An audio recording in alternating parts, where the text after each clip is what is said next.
Hello everyone, welcome back my YouTube channel almond কিচেনে তোমাদেরকে সবাইকে স্বাগত জানাচ্ছি। সো বন্ধুরা, তোমরা কেমন আছো? আই হোপ তোমরা সকলেই ভালো আছো, আর আমিও খুব ভালো আছি।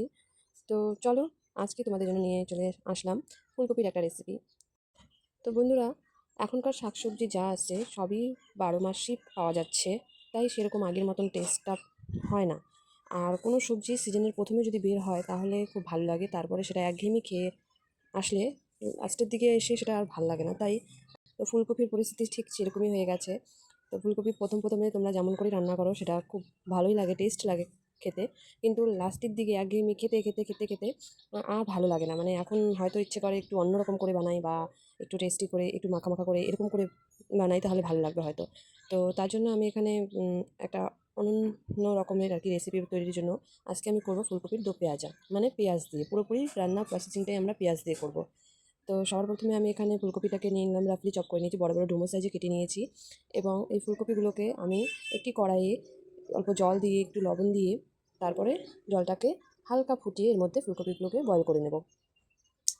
বয়ল করে নিলে ভালো হয়। আমি তো শুরুর থেকে, যখন থেকে ফুলকপি খাওয়া স্টার্ট করি তখন থেকে আমি বয়ল করেই খাই। একটু ভাপিয়ে নিলে ভালো হয়। ফুলকপির ভেতরে যেই ইসে সারের মানে কোনো রকম এসে থাকলে পরে সেটা বের হয়ে যায়, ভাপিয়ে নিলে ভালো হয় আর কি।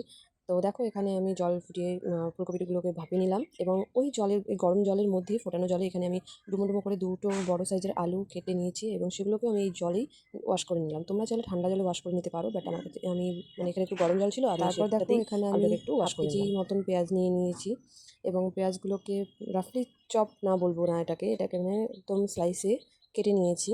তোমরা চাইলে এটাকে রাফলি চপ করতে পারো, মানে একটু মোটা ধরনের রাখতে পারো। আমি এটা হলেও পাতলা করেই কেটে নিয়েছি।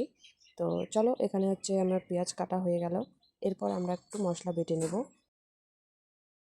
তো চলো, এখানে একটু আমরা মশলা তৈরি করে নিচ্ছি। তো মশলার জন্য আমি এখানে নিয়ে নিলাম 1-1.5 ইঞ্চের মতন একটা আদা, এবং 15-16টি রসুনের কোয়া, যেগুলোকে একটু থেতেও বলবো না, একটু বেটেই নিলাম।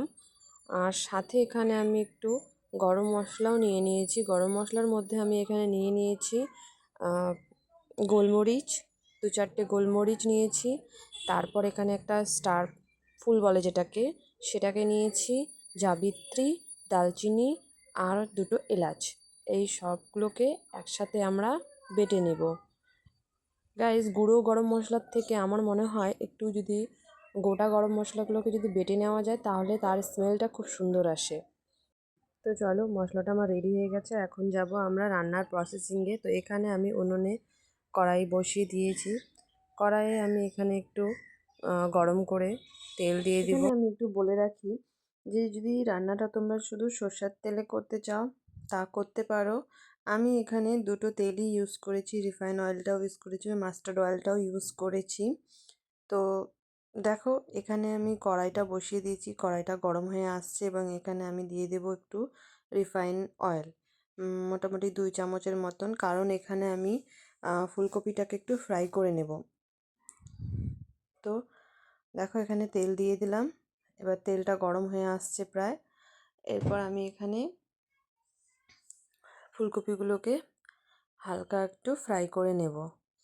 তো ফুলকপি ফ্রাই করার সময় আমি এখানে শুধু হাফ চা চামচের মতন হলুদ গুঁড়ো দিয়ে দিব, যাতে কালারটা চলে আসে। এটা দিয়ে আমি হালকা আঁচে ভেজে নেব একটু। তো দেখো, এখানে আমার ফুলকপিগুলো ফ্রাই করা হয়ে গেছে, হালকা হালকা আঁচে ভাবেই এটা ফ্রাই করে নিলাম। আর এরপরে আমি সেম এই কড়াইটাতেই তেল দিয়ে দিলাম আবারও। তো আমি এখন এই সবজির জন্য ব্যবহার করছি মাস্টার্ড অয়েল। এখন আমি সবজিটা মাস্টার্ড অয়েলেই তৈরি করব।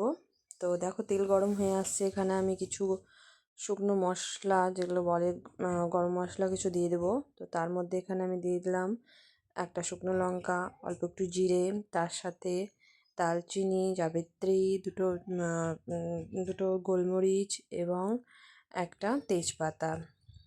এগুলো দিয়ে ফোড়ন দিয়ে দিলাম, এবং এগুলো একটু তেলের মধ্যে যখন নিজের স্মেলটা ছেড়ে দেবে, তারপরে আমি এখানে দিয়ে দেব ডুমডুম করে যে আলুগুলো আমি কেটে রেখেছিলাম, সেই আলুগুলোকে এখানে দিয়ে দেব।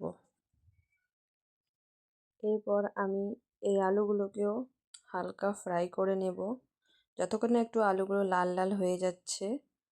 ততক্ষণ এটাকে একটু ফ্রাই করতে হবে। দেখো এখানে আলুগুলো একটু হালকা হালকা লাল লালের মধ্যে ফ্রাই হয়ে গেছে। এরপর আমি এখানে দিয়ে দেবো যে পেঁয়াজগুলো আমি কেটে রেখেছি সেই পেঁয়াজগুলোকে, কারণ পেঁয়াজের এখানে মানে পেঁয়াজের কাজটা অনেকক্ষণ ধরেই চলবে। আমরা এখানে জল একদম ব্যবহার করব না বলবো না, মানে জল লাগবে একটু সামান্য একটু দিতে হবে। বাট এই আলু আর ফুলকপিগুলোকে আমরা এই পেঁয়াজেই সেদ্ধ করব। পেঁয়াজের যে জলটা ছাড়বে সেই জলেই আমরা আলু আর ফুলকপিটাকে সেদ্ধ করব। তো দেখো আমি এখানে পেঁয়াজগুলোকে দিয়ে দিলাম এবং ঢেকে ঢেকে এটাকে আমি বানাবো। তো এখন আমি এটাকে ঢেকে রেখে দেব 5-7 মিনিটের জন্য। তো দেখা যাক 5-7 মিনিট পরে কী অবস্থায় আসে। দেখো 5-7 মিনিট পরে পেঁয়াজগুলো ঠিক একটু জল জল ভাব আসছে। এখন আমি এখানে লবণটা ব্যবহার করিনি। এবার এই প্রসেসিংটাকে আমি একটু তাড়াতাড়ি বানানোর জন্য দিয়ে দিলাম এখানে লবণ। তো লবণটা আমি এটা পেঁয়াজটা একটু নরম হওয়ার জন্যই দিলাম, পুরোপুরি লবণটা আমি দিইনি, কারণ মশলার মধ্যে আবার একটু লবণ আমি দেবো, অ্যাড করব।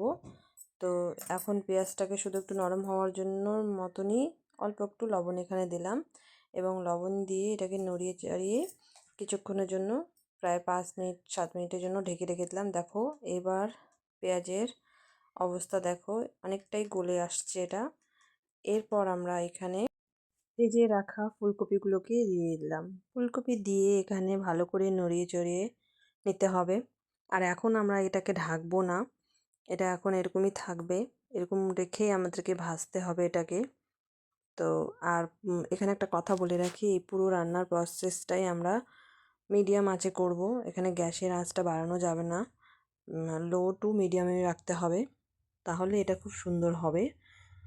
আর দেখো এখন মশলার মধ্যে আমি এখানে দিয়ে দিচ্ছি 2 চামচ আদা রসুন বাটা, তার সাথে 2 চামচ দিয়ে দেবো এখানে জিরা বাটা এবং হাফ চামচের মতন এখানে যে লঙ্কা, সবুজ যে লঙ্কা তার অল্প পেস্ট দিয়ে দিলাম। তার সাথে এখানে লঙ্কার গুঁড়ো ব্যবহার করছি। তোমরা চাইলে যদি ঝাল তোমরা বেশি খাও তাহলে ঝালটা তোমাদের হিসাবে দিয়ে দেবে।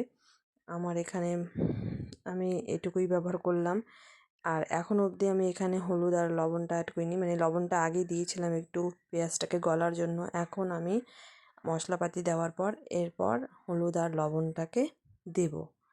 তো এখানে আমি দেখো হলুদ লবণ দিয়ে দিলাম, লবণ নিজের স্বাদের মতন দিলাম, কারণ এটা তো আর ঝোল ঝোল হবে না, এটা মাখা মাখা হবে, এই জন্য লবণটা ব্যবহার করবো না, মানে করবো হালকা একটু করবো কিন্তু সেরকমভাবে জল ব্যবহার করবো না। তাই এটাকে এই মিডিয়াম টু লো এর মধ্যে রেখে আমাদেরকে রান্না করে নিতে হবে। তো দেখো এখানে আমি এটাকে মশলাটাকে ভালো করে কষিয়ে নিচ্ছি। আর হ্যাঁ একটা কথা বলে দিই, যদি তোমাদেরকে ভিডিওটা তো যদি তোমাদের ভালো লেগে থাকে প্লিজ লাইক করে দিও, আর চ্যানেলে যারা নতুন আসছো তারা প্লিজ সাবস্ক্রাইব করে দিও, কারণ তোমাদের ভালোবাসারও খুব দরকার আছে আমার, তোমাদের সাপোর্ট চাই আমার। তো দেখো তোমাদের সাথে কথা বলতে বলতে এদিকে আমার সবজিটা প্রায় হয়েই আসছে। তো মাঝখানে আমি লবণ হলুদ দেওয়ার পর একটু ঢেকে রেখেছিলাম, যার জন্য একটু ময়েশ্চারাইজ হয়ে আসছে সবজিতে। এখন আমি এখানে দিয়ে দিলাম 2টো বেটে রাখা টমেটো পেস্ট। এরপর এই টমেটো পেস্ট দেওয়ার পর ভালো করে নাড়িয়ে চাড়িয়ে নিলাম।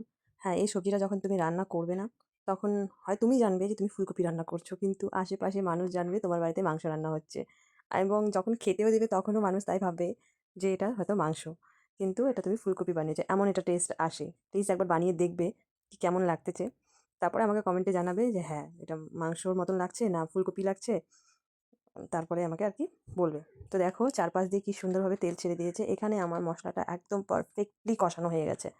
এরপর আমি এটাতে 1 চামচ বেটে রাখা গরম মশলার পেস্টটা দিয়ে দিলাম এবং গরম মশলাটা দেওয়ার পর একটু নাড়িয়ে চাড়িয়ে তারপরে আমি সেই টমেটো পেস্টের যে বাটির মধ্যে মানে লেগেছিল সেটার মধ্যে একটু সামান্য জল দিয়ে এটা জলটা দিয়ে দিলাম, যেহেতু আমার কড়াইতে একটু লেগে যাচ্ছে আর কি।